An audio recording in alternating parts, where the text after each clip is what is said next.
This interview is taking place in the lab on Foley Street on the 22nd of March 2011 for the Shelbourne Football Club Oral History Project. Mark Redmond present, making the recording for Dublin City Archive, and with me is Chris Sands. Can I ask you your full name, your date of birth and your occupation? Right, my full name, I should say, official, Noel Christopher Sands. Now, over the years, for some reason, Noel wasn't used very much, but it's the official name, Noel Christopher Sands. Born 17th November 1937 in the family flat off Pearse Street, Lord Ernst Street. I was the last of 12 children, but by the time I was born, as was fairly usual at that time, 4 had died. So in my time, as it happens, it was the sexes were split. It was 6 and 6, and when they died, it was 4 and 4 as well. Right. But my father was a docker, William Sands, born in Windmill Lane, near the famous U2 the studios, etc. My mother was born on Sir John Rodson's Quay, in the house beside the Sailors' Home. Sailors' Home is a very famous place. Both Windmill Lane are mentioned by Joyce in Ulysses. Right. So in a historic area. Anyway, that was me. And then, as happened at the time, my brothers had gone to City Quay School. Now there was another school actually nearer, but it was like the family history. My mother would say, "We're Quay people, City Quay people." Sir John Rodson Quay people. There was a big difference. So I went to school. I reckon I was at school shortly after my 3rd birthday. Right. Not that I was brilliant or whatever, but the area was being depopulated. The lads were asked to bring in their younger brothers to keep up the numbers. I was brought in, and I sat beside my brother Bill, who was approximately 8 years older than me, and he was my minder. And how long have you been a supporter of Shels? Well, I was born into it. Right. My family. My father being a docker. Shelbourne were often referred to as the Dockers team. Right. A lot of the players were Dockers, including the greatest of all, Val Harris. It was the Dockers team. And my father and his brothers, he had 3 brothers. I could leave one out, I think, because he didn't seem to show much interest, but the others were. And they would have been the sort of people who travelled. Shelbourne had been founded in 1895. Yeah. But by 1906, they were in the Irish League, which was a huge achievement. And they had reached the IFA Cup final. That is the All-Ireland Cup final. They beat Belfast that year, isn't that right? No, the first one they lost. Then the next one they came back and they beat Belfast Celtic. Ah, that's right. Yeah. That was huge, to beat Belfast Celtic. But the first team from what we now call the southern part of Ireland, in fact possibly the first team from outside Belfast, because the stronghold was Belfast. And Peter Byrne records in the history of the FAI, 75 years of the FAI, he records, or the newspapers reported that there were tar barrels lit along Sandymount Beach all the way into Irish Town, Ringsend. Now, although the team was founded by people from Bath Avenue. Right. Bath Avenue was the centre. Seemingly there were few young lads around there. They liked this new game, but there had been football, of course, but it was newly organised. Round 1850, right, in Britain, they had organised setting down the rules and so forth, forming, first of all, what they called the English League, then the Scottish League, then the Welsh, and then the Irish League, and went on from there. But football in Ireland started in Belfast. And these lads, anyway, seemingly were very interested. And they would have played what were called challenge matches. Even in my time, in the 40s, right, you'd go to a crowd and say, "We'll play it tomorrow, such a place." That was it. It was just simply to have a game. You wanted a game, and you didn't want it just with your own pals, you wanted something else. And in their case, they were convenient to Beggars Bush Barracks. Yeah. Beggars Bush Barracks was one of the major British installations in Ireland. And the story is they would have been playing games against the soldiers, because, of course, Soccer is often in Ireland referred to disparagingly as the garrison game. In fact, I don't accept that as disparaging. I'm happy with that. And if you look at the history of soccer around Ireland, in many cases it's places that had a barracks. Yeah. Athlone is probably the best of all. Athlone was, they're not quite strong now, but they were. But even Tipperary Town, they're not strong in senior, but they are strong in junior soccer. Right. And so on. And in this case, anyway, they played it. Now, the story I heard, there are slight variations on it. Mm-hmm. So at least 4 variations on it. The story we heard as kids was that arranging a particular game with some of the soldiers outside Beggars Bush Barracks, and the soldiers said, well, what's the name of your team? What do we call you? You know, and they had never arranged a name, and they looked up and there was a road sign which said Shelbourne Road. So they said Shelbourne. As I say, there are slight variations on that, and that's where it goes from there. So they became Shelbourne, and very soon after they got properly organised. James Rowan, a resident of Bath Avenue, and he worked with the corporation, not sure what position. He was the original secretary, and the story is that he walked from Bath Avenue, which is near the top of Shelbourne Road, to Finglas, to the home of the secretary of the Leinster Football Association, so as to register that team formally, so they'd be ready to play. And he walked back, and the records show that they spent something like a halfpenny each on refreshments in Lloyd's Pub in Earl Street. Now, I remember Lloyd's Pub. It's not there now, but I remember Lloyd's Pub in Earl Street in the 40s, maybe into the 50s. Anyway, they were quite abstemious people, frugal even. Mm-hmm, mm-hmm. However, that's the way it went. You'd have been going to your earliest games in the 40s. Would that have been with your brothers? I reckon that there's this thing like the ages of man, you know, this sort of thing. There were these things that you qualified for. Now, it seems to me that once you start school, you qualified to be brought to matches. Yeah. Presumably you're toilet trained. Yeah. Although I wasn't, because I do remember piddling in my pants and my brother being allowed to leave school early to bring me home, which he was delighted with because he didn't like school.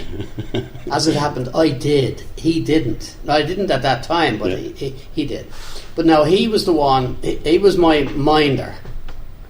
And he or my father or my other brother John would have brought me to matches, I reckon, after my 3rd birthday. Wow. So that'd be 40. So say January 41 or thereabouts, and that of course was Shelbourne Park.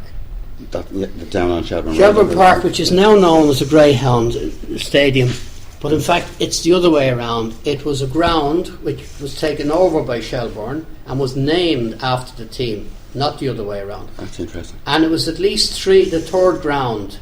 When they moved grounds, as they had to, they named the park Shelbourne Park. Yeah.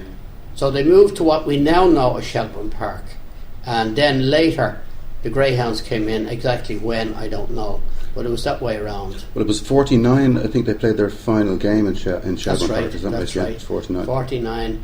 And then they moved. Well, they moved around Tucker Park, etc. Even Milltown, home of the infamous Shamrock Rovers, the enemy, if you like. Yeah. But they moved around, and it's funny enough, I don't remember any huge problem at the time. We just went as young lads. We just went wherever there was a game. If Shelbourne were playing, we went there. If Shelbourne weren't playing, we went somewhere. I actually have a picture. I'm not in it, but a friend of mine has it, and he has him and 3 of his pals. 3 of them are Shelbourne supporters. 1 is a Shamrock Rovers supporters, and they're going to a Shamrock Rovers match. Now, people would say that doesn't happen. That did never happen, but it did happen. You just went to matches. Yeah. You supported your own team, but you didn't shout down the others. You know, if they won, so we got the satisfaction that with any luck, at least once a year, Shelbourne would beat Shamrock Rovers in Milltown. That was the height of the. It's a little bit like the Celtic Rangers thing. Not vicious though. Yeah. Not vicious, because there were brothers and even sisters on opposite sides. We had a neighbour. The father was Shelbourne. The uncle who lived with him, his brother, was Rovers. The eldest son was Shelbourne, the younger son was Rovers. And I can remember them going to matches together. The 1944 Cup final is famous for that. 1944, Shelbourne had won the league. They were favourites in the cup final, but they were playing Shamrock Rovers. But the crowd, traditionally, they would march from Shamrock Rovers would march from Ringsend, Shelbourne would march from Shelbourne Park, but they marched together, they mingled together, and unfortunately for us, Shamrock Rovers won. There was a lot of argument about the match, a lot of controversy, but they won. But Shels had already won the league, so it wasn't too bad. So for a young lad, and certainly in the 40s now, it must have been a great day, great occasion to have early memories of that kind of thing, crowds at matches and stuff. That was huge. Now, I wasn't at the match because I was deemed too young at the time. More than likely my mother had stepped in, because I don't think my father or my brothers would have bothered too much about that. And in fact, my second eldest brother, Mike, who had no interest in football, he was actually there. One of the reasons being that he worked with one of the Rovers lads, and he went so he could have an odd little slag with him and so on. But the other two played serious football. John, who was approximately 19 years older than me, and my brother, and Bill, who was approximately 8, he actually signed semi-professional for Drumcondra and never really got into it because he wanted to play for Shelbourne. Now, at the time, the other thing was, in his job, he was earning good money, and he didn't see it. He had married, had a child, and he didn't see it worthwhile to drop the work prospects for football. Today, some lads would nearly give their right arm for that opportunity, but in his case, it proved his merit as a footballer, but he kind of dropped out of it after a while. Can you remember your earliest memory of going to away matches in Ireland or abroad? Well, we never travelled. We never travelled much outside the city. First, there wasn't transport. You know, to have as it happened, I had a brother-in-law who drove a work van, right, and he was allowed to take it home at weekends. Now he would go on trips and he would bring us. Piled into the back of the van. He wasn't interested in football. He was an Irish boxing champion. Right. He wasn't interested, but as it happened, his best pal played for Shelbourne, Georgie Lynham. But even so, he wouldn't go to see him. They were great pals. One was a boxing champion, the other was a very senior footballer, and that was it. They were friends, and that was it. But anyway, there wasn't transport, and the few people who had cars, very few. Now, bikes, you would have had loads of bikes. In our case, because we lived near Hull Street Hospital, the bikes used to be 6 deep outside for the fathers, the husbands, the father, or the wives. Very often it was only men were allowed into that hospital. Even the girl's mother was not allowed in most cases. But the bikes were all lined up there, and you'd see that around football grounds and all that, 5 and 6 deep. And which grounds in Ireland do you think did you most like or least like going to? Do you have any particular memories of that? I don't think, like Dalymount was the international ground, so we were happy enough with that. That was, well, at that time it was kept up reasonably well and so forth. Probably Tolka, because we went there after Shelbourne Park. Shelbourne Park was like a little playground for us, because the bookies were there on Friday nights, and the bookies had little box of stands. Right. And we were able to put them even 2 or 3 high if we wanted to watch the match, and we could jump over them and all this sort of thing. So, and another thing about Shelbourne, if my father or my brothers weren't available, we would go down anyway. Sorry, I was talking about the ages of man, if you like. Yeah. When you went to school, you could be brought to and as far as I could see, when you made your first Holy Communion, which was usually about 7, you were now allowed to go with your friends, with an older lad, kind of in charge, you know? Yeah. And gradually, that's the way it just kind of grew. Evolves like that. Yeah, it just went through like that sort of thing. But even if a father or a brother wasn't there, we'd go down and maybe a neighbour would bunt us over the stile. Yeah. That was the usual thing. And if that didn't happen, maybe it would be a bigger match, maybe a bigger crowd. Shelbourne had this thing where they always opened the gates at half time. So no matter what the score was there, what match, you could go in at half time, didn't have to pay, and therefore you'd at least see the second half. Yeah, that was certain. That was I'm not sure now that other grounds did it, but I know because, like, we'd have gone to at least 20 matches in Shelbourne Park compared to one in another ground, because right.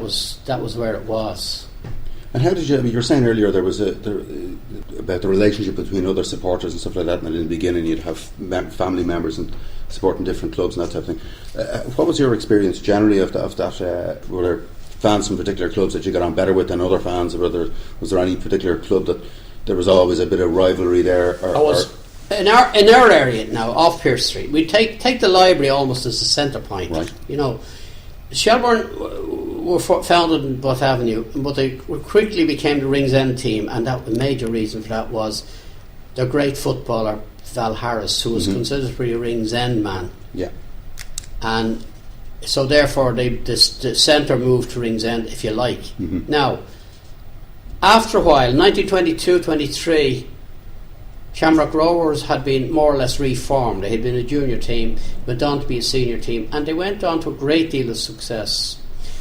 And as a result, most of Ringsend became Shamrock Rovers. Not all of them. There's still a lot of people there, Shelbourne, but the centre of their support moved down to Pearse Street. Right.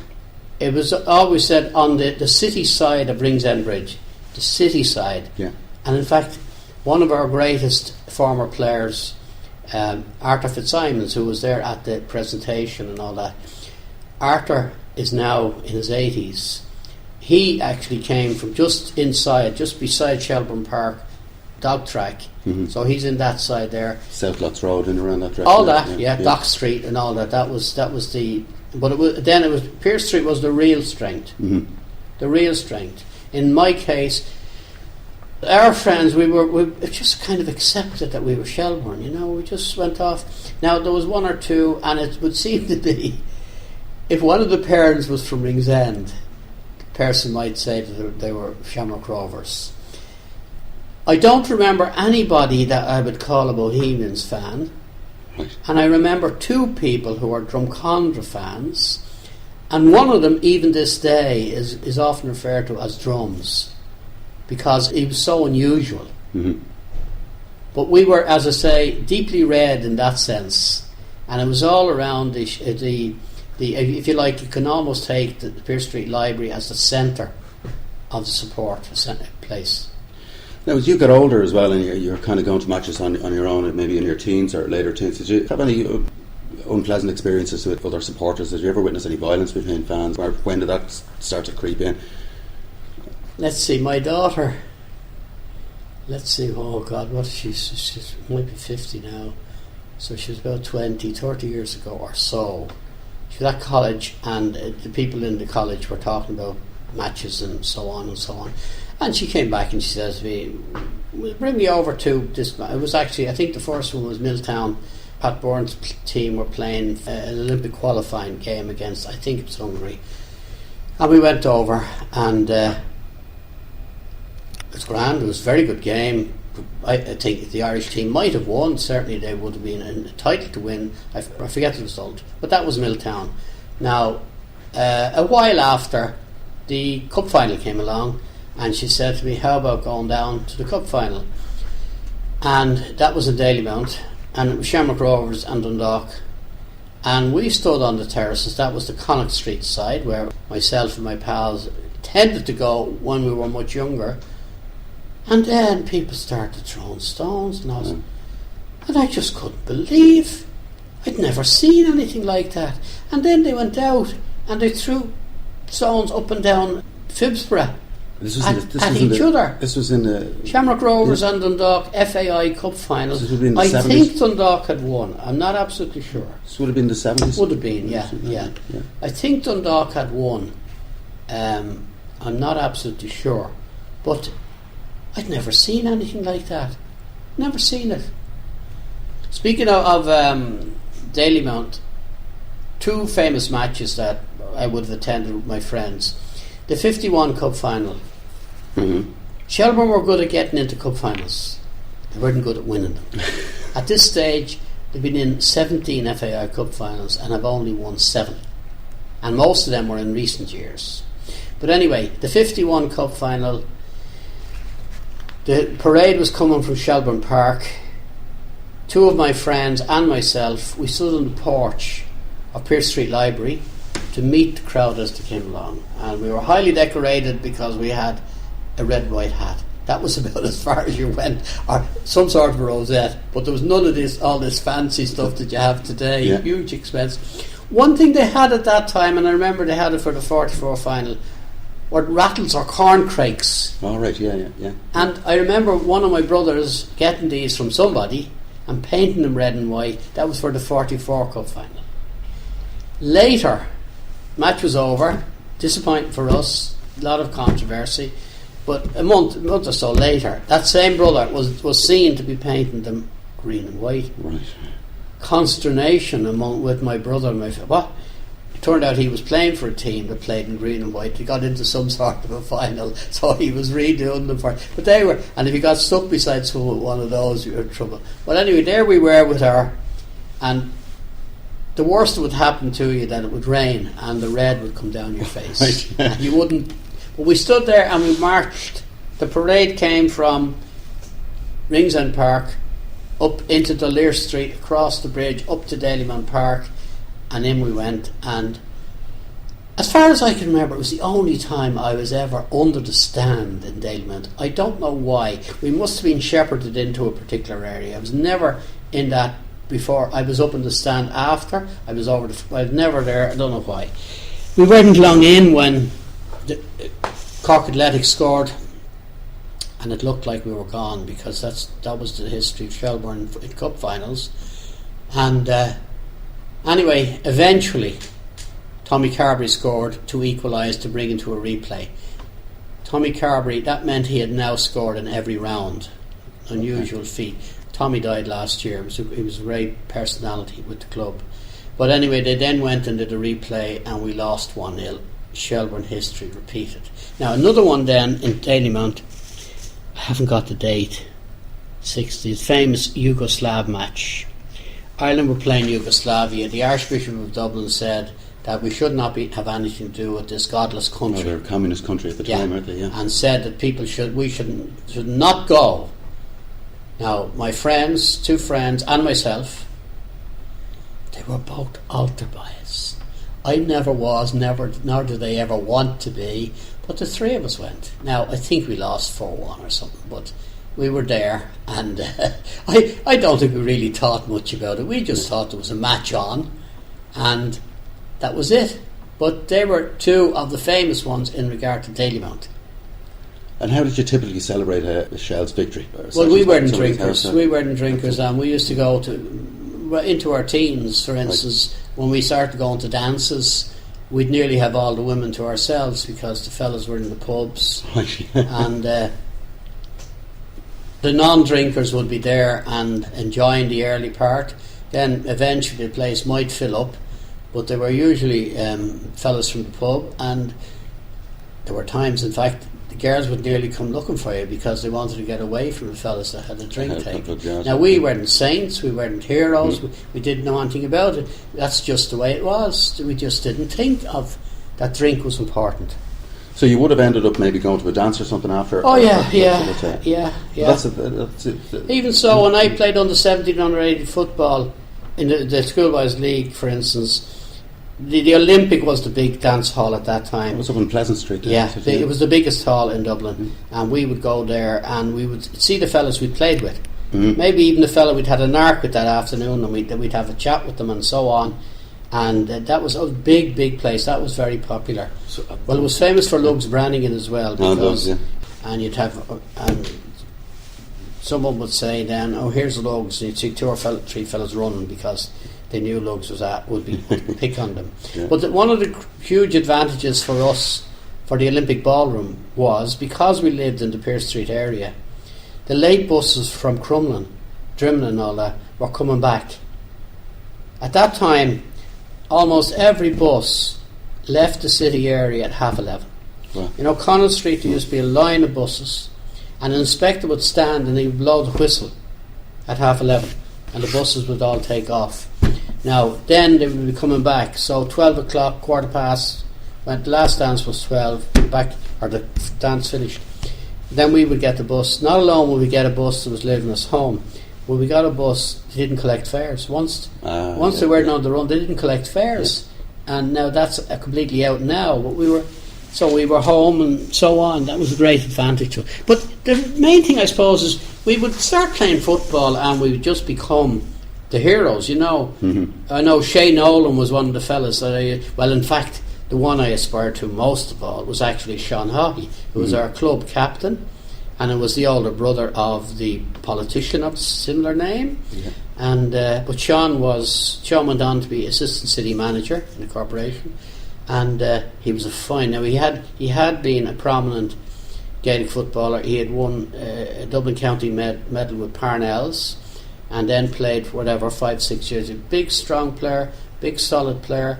At the time, fullback, and at the time I thought it was a fullback.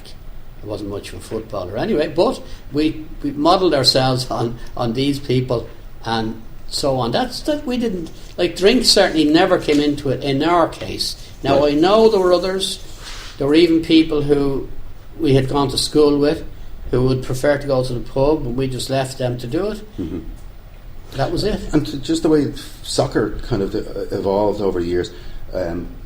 If you'd be out in the schoolyard, it'd be kind of in the 40s, that type of thing as well. And if if the Christian Brothers school would be very GAA kind of influenced like that. And if they saw you kicking a ball like a soccer ball, would it be?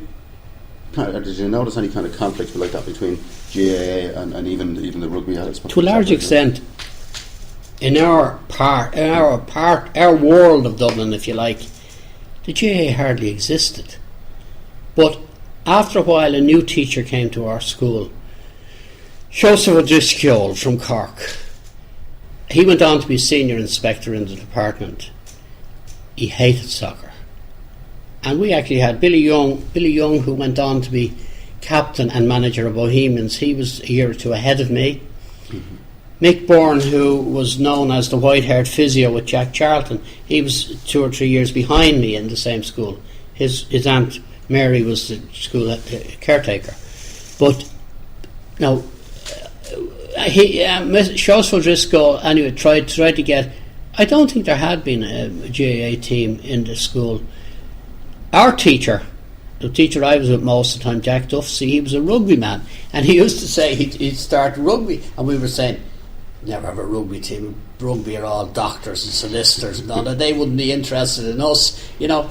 But anyway, the same Joseph O'Driscoll, we were supposed to pretend we didn't know that Jackie O'Driscoll, Irish Soccer International, played for Cork Athletic, Waterford, Shelbourne and Swansea Town, and got probably at least 20 international caps, including some north and some south, was his brother. And later a nephew went on to be even more popular as a hockey international, which was another banned sport. Mm-hmm. The same Joseph O'Driscoll brought the teams down to Ringsend Park to play in a trial match. Mm-hmm. And as the game went on, one of my school friends, I wasn't involved, I wasn't interested in that at the time.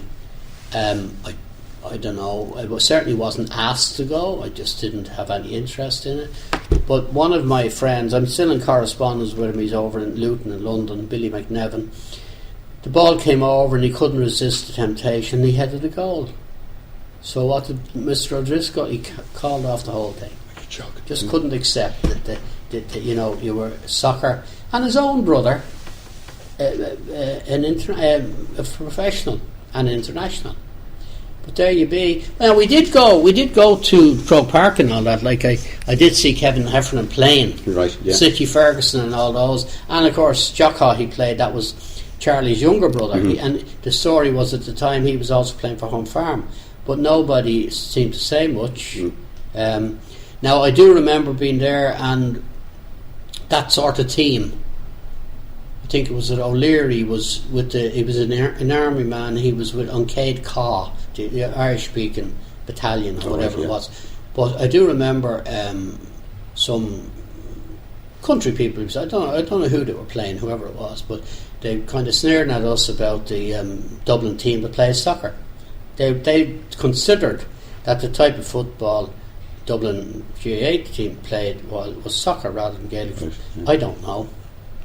And who would you say over the years, it might be difficult to choose one particular player, but is there any one particular player that you would say stands out there, in your own memory or in your own opinion, that you'd admire above? Well, the story that I'd have to say in that Val Harris is the greatest Irish footballer ever. He's a clear contender for that.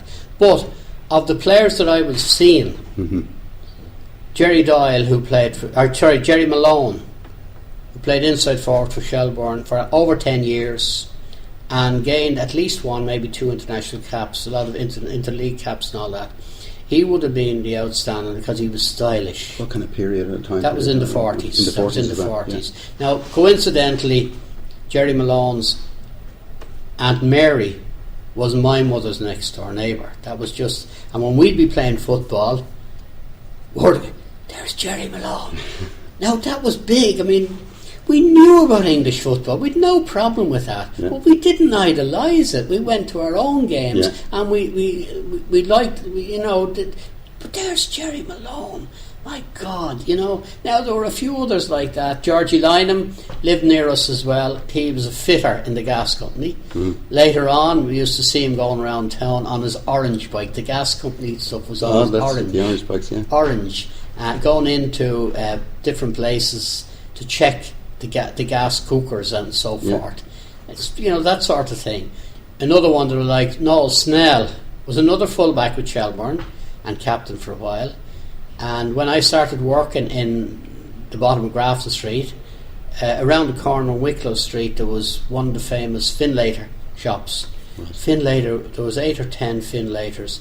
They were one of these very high quality grocers. And when you went in, you got the lovely smell of spices and all this sort of thing.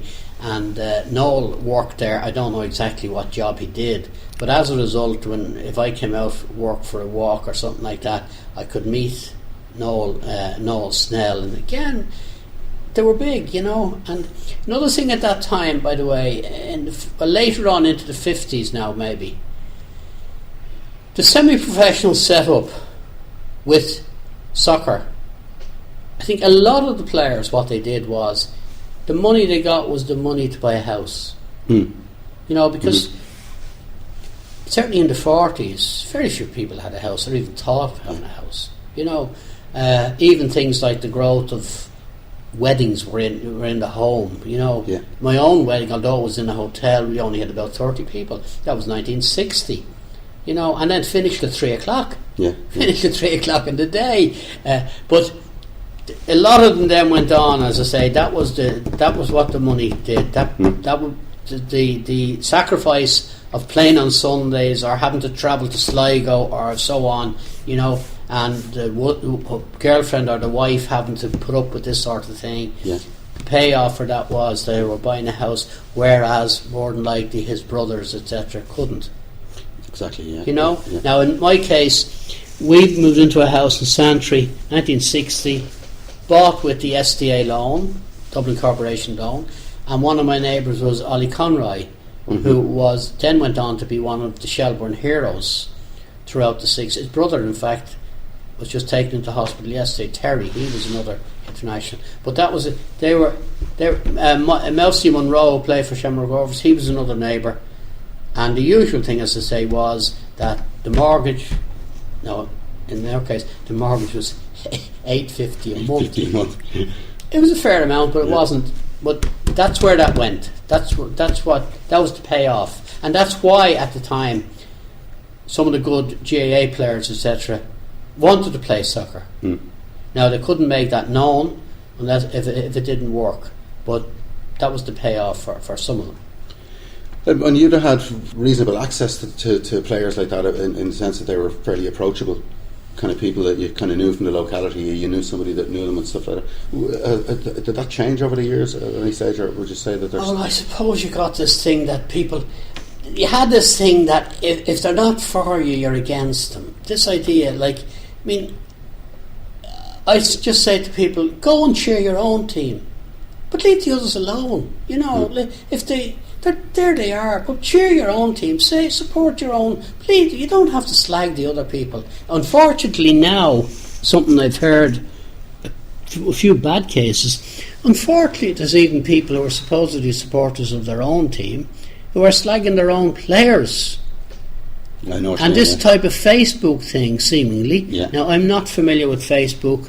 I don't want to get involved, but I'm told it's so easy to put up things and seemingly to remain anonymous. Yeah, yeah.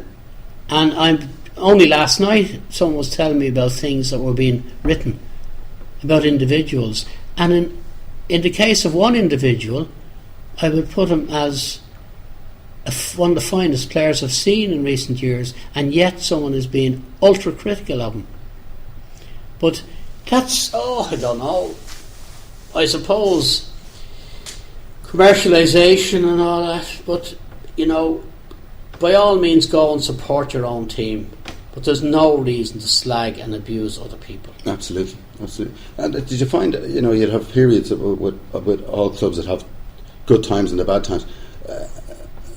How did you deal with losses and other disappointments? I mean, games that you might have been looking forward to. There wasn't the build-up. You see, the thing, there's so much hype now, but there wasn't. Matches were just matches. You wanted to win. But if they didn't win, they didn't win. So what? It's not the end of the world, But then they went on to get them so hyped up, and it's a huge disappointment then when it doesn't. Yeah. Well, I think myself, and of course I accept the possibility that I'm extremely biased.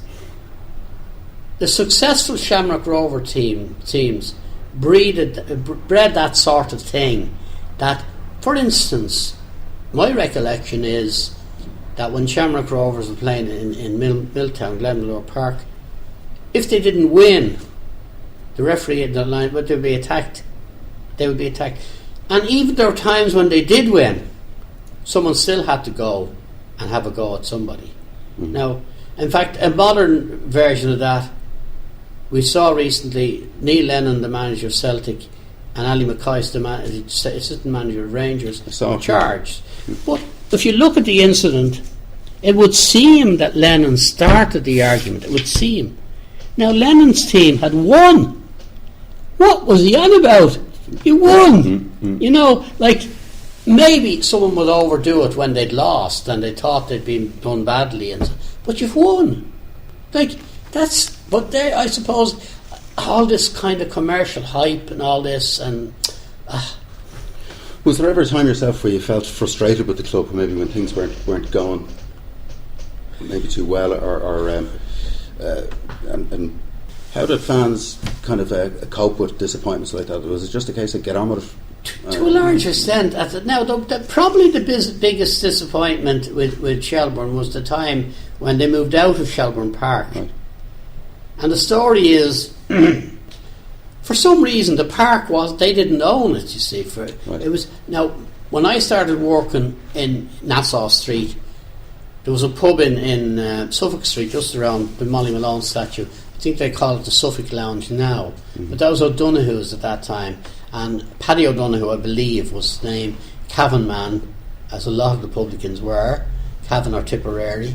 But the story was that he owned Shelbourne Park. Now, he probably had bought it because of the greyhound racing. But it would seem then that he offered the park and the story is it was £500. Now, £500, I don't know how that relates to then.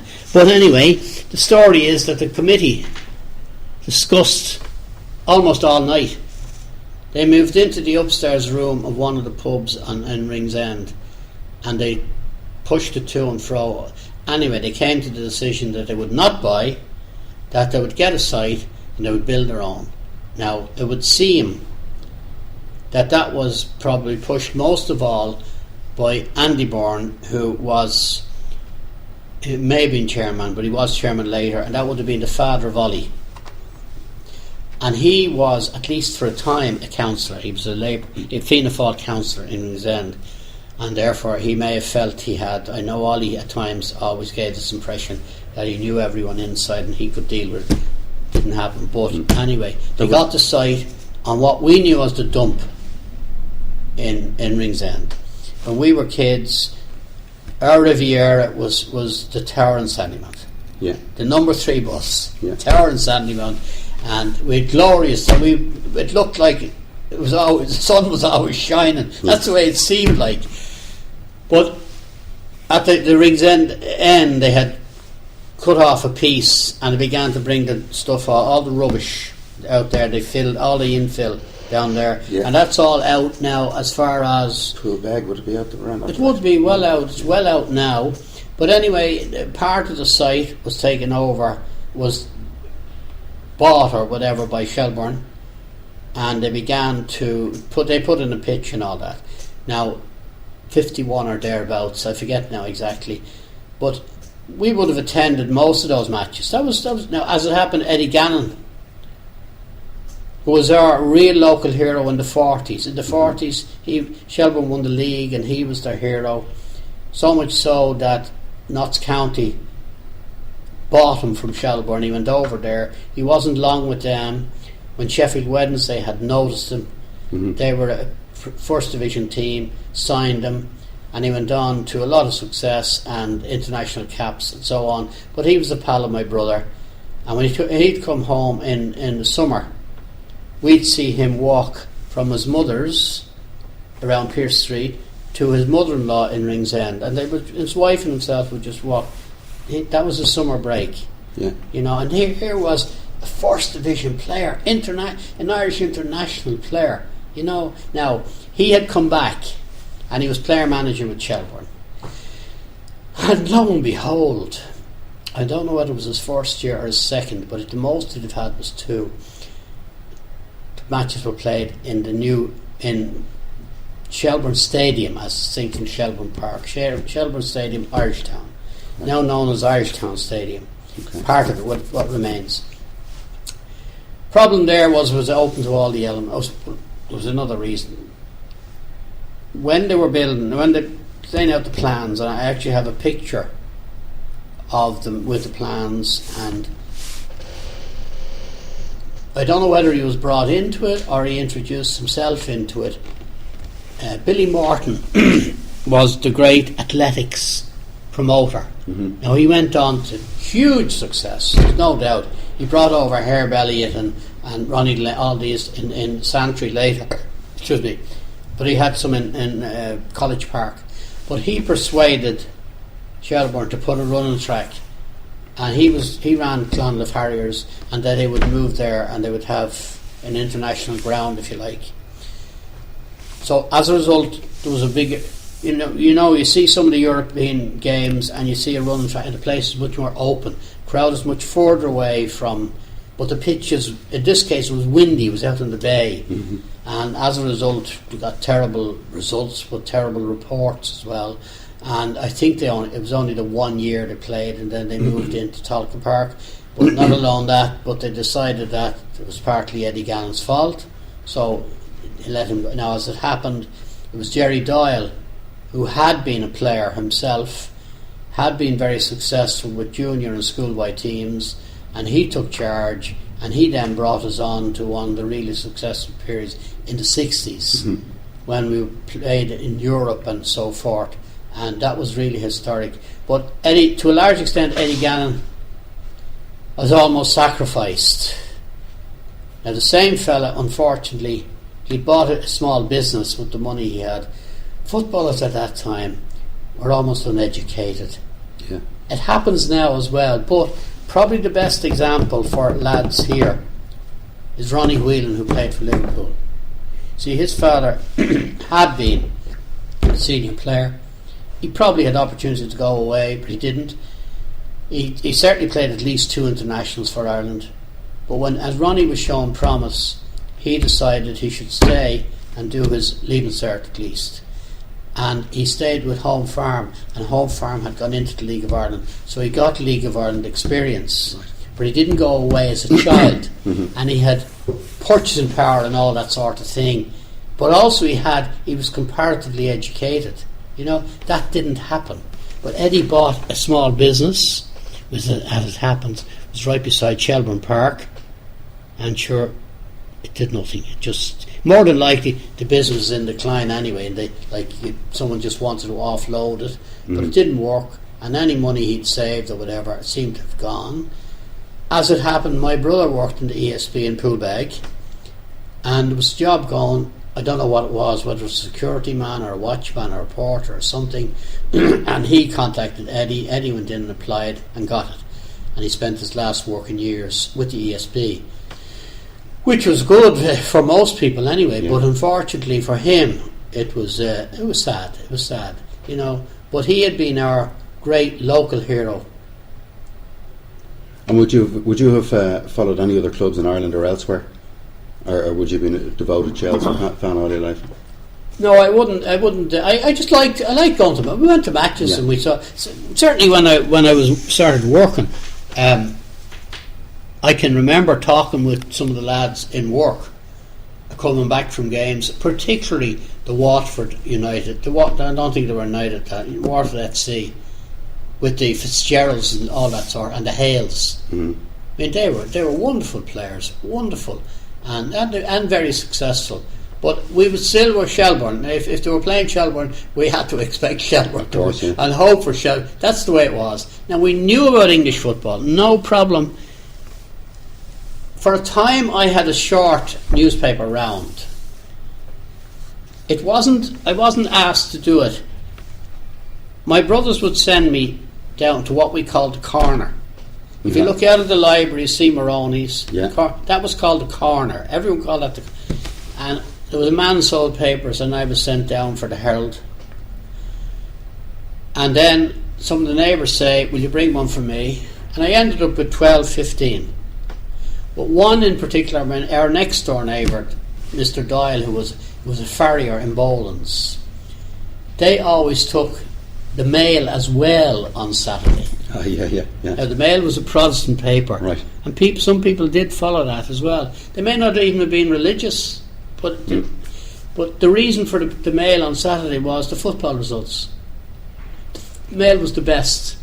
And Mr. Doyle did well. There were two. So they never seemed to play football, but they obviously had some sort of an interest in it.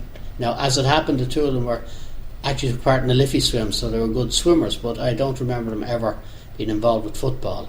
But we followed all those results. You know, we knew all these players. We went to see Stanley Matthews and all these. They played what they used to call exhibition matches in the summer. Right. Most of the clubs. And one of the reasons was, in England you had the maximum wage. It was something like a tradesman's wage plus 25% or something like that.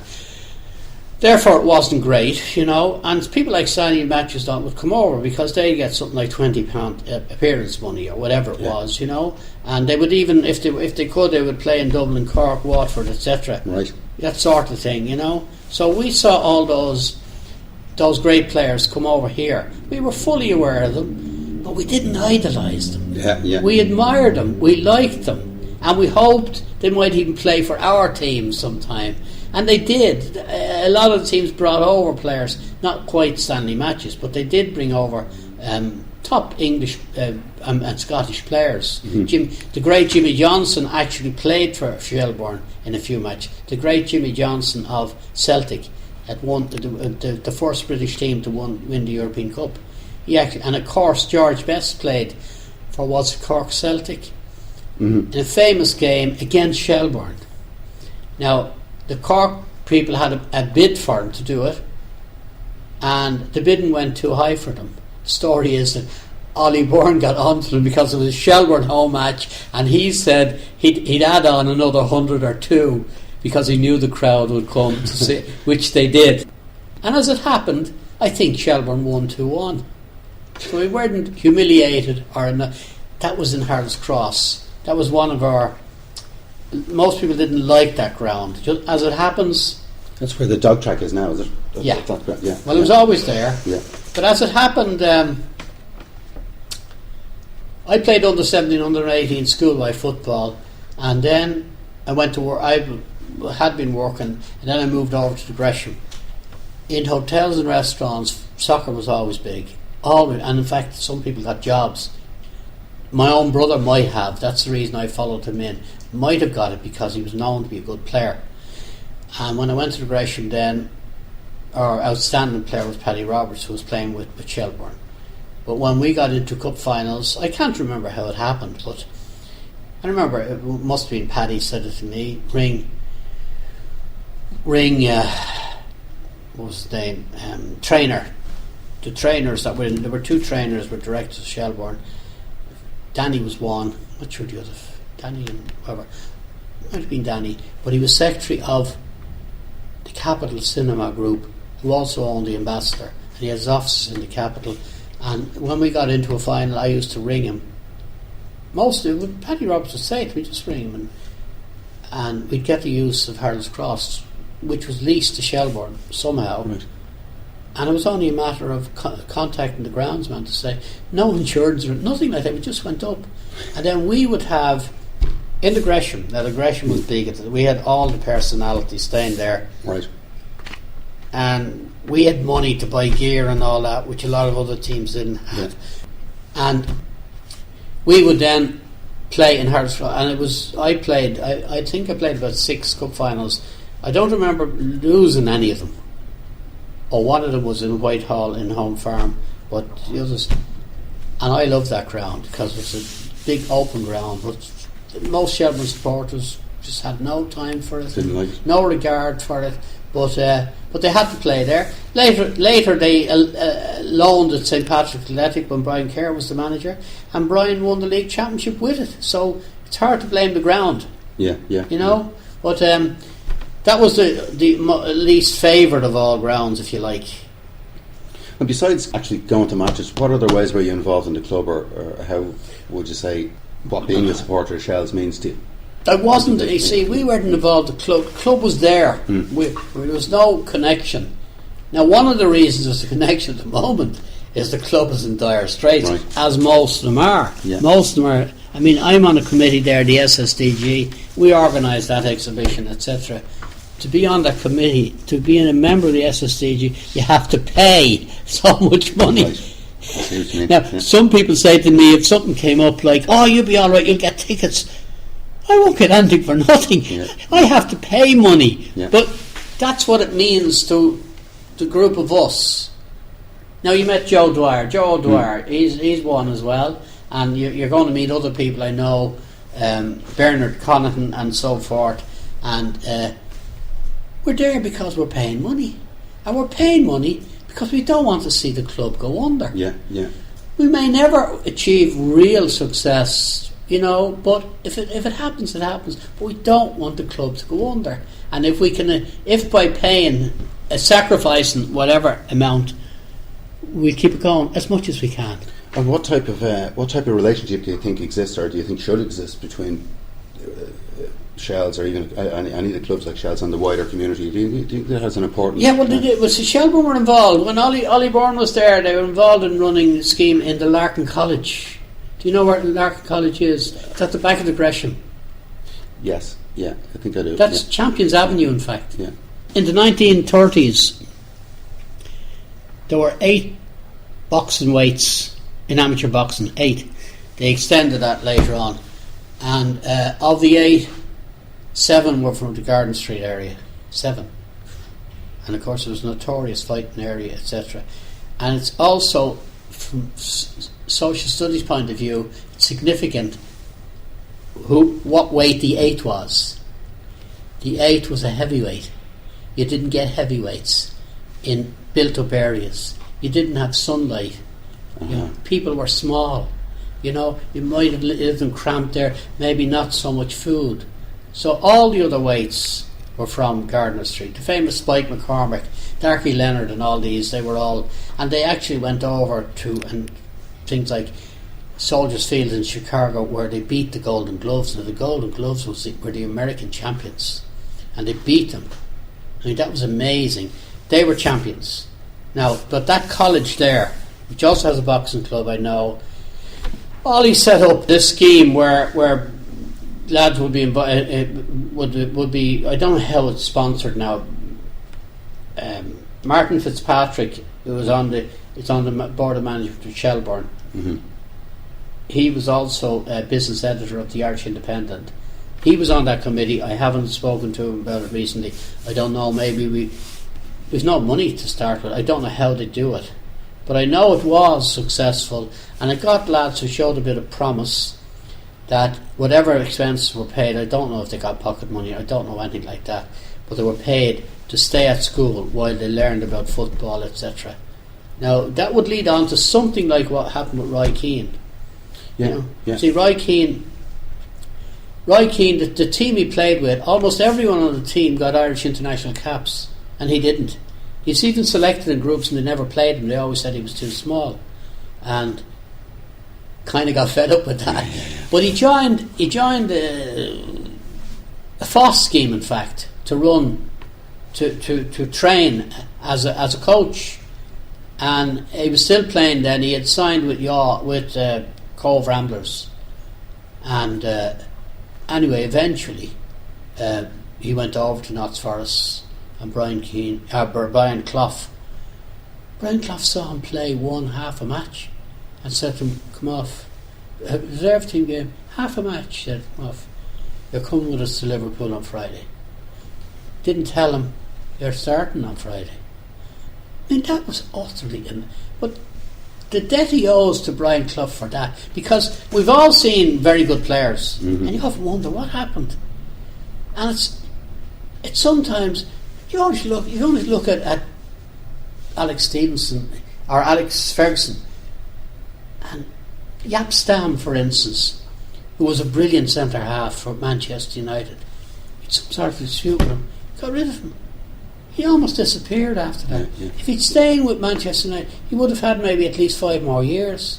It's amazing. Talent is great, but the look goes with it as well, you know. And who knows? But anyway, they were involved in that, I know. To what extent they are still, I don't know. But that's the sort of thing certainly we'd all like to see. Absolutely, you know. Before we finish, is there anything that you'd like to add? Anything I might have forgotten to ask, or any other particular memories? No, I think we've covered most items there. It just, you know, I think soccer is. A lot of people don't agree with using the word soccer. I know Mary Muldowney, when she did the thing in Trinity, the fellas were talking about football and that, and she put it in the soccer, and she said I was devoured. But some of them, because they don't like to give away, but it does distinguish it from Gaelic football. We used to call it Gaelic. Even actually, Johnny Giles, I just finished reading his book. Lovely read, and he was the one that talked about it Gaelic, not football, just Gaelic. Football was soccer, you know, but association football, as it officially would be, it's a simple game, you know, like 2 coats and a ball, and even the ball. Bill Cullen in Penny Apples describes his father making a ball from paper and cord and twine, and people did that, you know. And my early recollection was we played with what the older fellas call a chamois, which was a worn tennis ball. Sometimes it was down to the rubber. There was no coating on it, and eventually we moved on to what new things came on the market. We called a bouncer. That was a ball. It wouldn't be the size of a football, and there was a company down in Mayo, I know, Mayco, and they did all these plastic products, and then we began to get a plastic ball of the same size as, and so on. But you didn't get like this idea of having a foot. Looking at some of the young fellas, like some of them can hardly kick a ball, and they have a full Manchester United outfit, boots, the lot, everything, and my God, the amount of money. And there's times I look at some of the fellas people going around with babies even. Yesterday I saw a baby with a suitor with the Liverpool insignia on it, you know. But the money they spend, if they would only divert about 10%, go down to see our own. The lads playing there might be your next door neighbour. Go down to see him, you know. It's good value. I mean, we had a great game there the other night. Shels 3-0 in 15 minutes, and then a fourth one. Then we gave away a penalty just before the break, 4-1. Then we let in a soft goal in the second half, 4-2, and then it was a bit of a tussle to keep it going. Grand. And first game I've seen this year, and we certainly have a number of players who look extreme. Well, they are very good, I know, because they've established records, but we have them now only because the money is bad all around, and some of them have been full-time footballers, but they're only part-time. I have no idea what they're actually being paid. We don't interfere with that. We provide them with money if we can, where we can, to keep. Above all, we have plugged the gaps in, like leaking roofs and all that sort of thing. You may know that the leagues, they have licenses now, and they come and inspect, and if you don't do this, you don't do, if your electricity's not done in a certain way, etc., etc., and unfortunately parts of Tolka Park is a little bit derelict because there was no upkeep. But when it opened first, especially the new stand from Condra, it was terrific. Although, let me finish with a little incident that happened there. One of the official linesmen, or referees, inspectors, was a work colleague of mine, and they always had a little running battle with Ollie. Ollie Bourne was, well, he was a monster or an ogre to a lot of people, but he was a law unto himself. Now, in fairness, you may have heard when things went bad with Shelbourne, that was 2006, we actually managed to clinch the league, but once we got the league we fell apart. But as well as that, we were punished. Now look, if you look at what was done with Shelbourne and look at the other teams after that, we were very badly treated. We were part of it was people getting back at Ollie Bourne, part of it. And part of it was that they had to ease up the punishment later because they'd have no teams. Yeah. If they'd applied the same rules, for instance, to Drogheda, or even Bohemians, as they did to Shelbourne, they were gone. But you don't dead bodies all over, it doesn't do anyone any good. But however, when the new stand opened, terrific change of rooms for the lads, all that, lovely stuff, so on, and lovely rooms for the officials, and nice little fridge and bottled water and milk and a kettle to make a cup of tea and all that sort of thing and so on. And after a while,